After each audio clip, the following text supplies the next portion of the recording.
तो कैसे हैं आप लोग? दोस्तों देखिए, अगर आप कोर्ट में मेंटेनेंस देने से बचना चाहते हैं तो आपको 2 बातें कभी भी नहीं बोलनी है अपनी पत्नी के फ़ेवर में। कई बार आप ये सोचते हैं कि ये बातें मैं अपनी पत्नी पत्नी के खिलाफ बोल रहा हूँ, ऐसी बात बोलने से ये मेंटेनेंस नहीं ले पाएगी, लेकिन आप गलती करते हैं और ऐसी वो 2 बातें बोल ही देते हैं जिसकी वज़ह से पत्नी का मेंटेनेंस नहीं बनता हुआ होता है तो भी बन जाता है। दोस्तों वीडियो को पूरा अंत तक देखिए तो पूरी बात समझ में आएगी। देखिए दोस्तों, जब पति और पत्नी का मामला जब कोर्ट में जाता है तो इसमें सबसे ज़्यादा इम्पोर्टेंट जो होता है वो है मेंटेनेंस। क्योंकि मेंटेनेंस एक बार बन जाता है तो वो मेंटेनेंस आपको हर हालत में देना ही पड़ेगा। चाहे पति कमाता है या नहीं कमाता है, मेंटेनेंस उसके ऊपर लागू ही रहता है। और मेंटेनेंस दोस्तों आपको पता है कब से देना पड़ता है? मेंटेनेंस डेट ऑफ एप्लीकेशन से देना पड़ता है। यानी मान लीजिए 1 जनवरी 2023 को किसी पत्नी ने मेंटेनेंस का केस लगाया और अक्टूबर में जाके उसका मेंटेनेंस का ऑर्डर होता है, तो उसको जनवरी से मेंटेनेंस देना पड़ेगा। यानी जिस तारीख से उसने एप्लीकेशन लगाई है तब से पति को मेंटेनेंस देना पड़ेगा। अगर वो उसमें लिंगर ऑन करता है, डिले करता है तो ये समझ लीजिए कि वो अमाउंट जो है बढ़ता जाएगा और एक इतना बड़ा अमाउंट हो जाएगा कि उसके बाद में पति को बड़ी प्रॉब्लम हो सकती है। इसलिए आपको हमेशा सावधान रहना है, मेंटेनेंस का जो केस है उसको शुरुआती स्टेज पर ही खत्म करने की कोशिश करना है।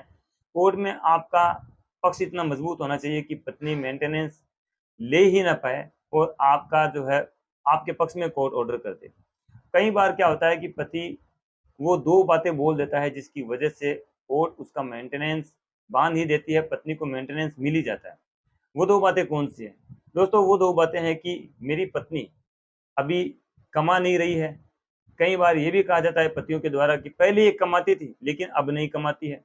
और कई बार ये भी कहा जाता है कि मेरी पत्नी कमा नहीं रही है, लेकिन वो कमाने में सक्षम है। तो इन दोनों बातों में एक बात जो है वो चीज़ निकल के सामने आती है कि मेरी पत्नी फ़िलहाल नहीं कमा रही है। पहले कमाती थी, अच्छी बात है। वो कमाने में एबल है, सक्षम है, वो भी अच्छी बात है। लेकिन इन सब बातों से ये बात तो साबित हो रही है ना कि पत्नी राइट नाउ अभी प्रेज़ेंटली वो नहीं कमा रही है, नहीं कमा रही है तो इसका मतलब आपको मेंटेनेंस देना ही पड़ेगा। तो यहाँ पे कभी भी भूलकर भी ये बात आपको कोर्ट के सामने नहीं रखनी है। ये चीज़ आप नोट कर लीजिए कि जब भी आपकी एविडेंस हो या आपकी प्लीडिंग हो, तो आपको ये बात ही रखनी है कोर्ट के सामने कि मेरी पत्नी पहले भी कमाती थी और आज भी वो अर्निंग कर रही है, आज भी वो कमा रही है। हो सकता है कि पत्नी ये बात लेकर आए कि मैंने तो वहाँ से जॉब छोड़ दिया है, मैं वहाँ नहीं कमा रही हूँ। ये बात लेकर आए तो आपको ये कहना है कि पहले तो कमा रही थी और अभी भी कमा रही हो सकता है कि कोर्ट के सामने झूठे तथ्य पेश कर रही हो। अब अगर उसने एक जगह से जॉब छोड़ दिया है, तो हो सकता है वो दूसरी जगह से जॉब कर रही होगी। तो आपको यही बात कोर्ट के सामने रखनी है कि मेरी पत्नी कमाने में सक्षम तो है, लेकिन वो अभी भी कमा रही है। क्योंकि दोस्तों मेंटेनेंस का जो भार होता है वो आपको बड़ा भारी पड़ सकता है बाद में। इसलिए आपको मेंटेनेंस के केस में हमेशा शुरुआती स्टेज पर ही अपने पक्ष को मजबूत करना है। शुरुआती स्टेज पर ही आपको ये कोशिश करनी है कि पत्नी का मेंटेनेंस खारिज हो जाए और उसके लिए कोर्ट में आपको ये बात कहनी है और इस बात को साबित भी करना है कि वो वर्तमान में कमा रही है।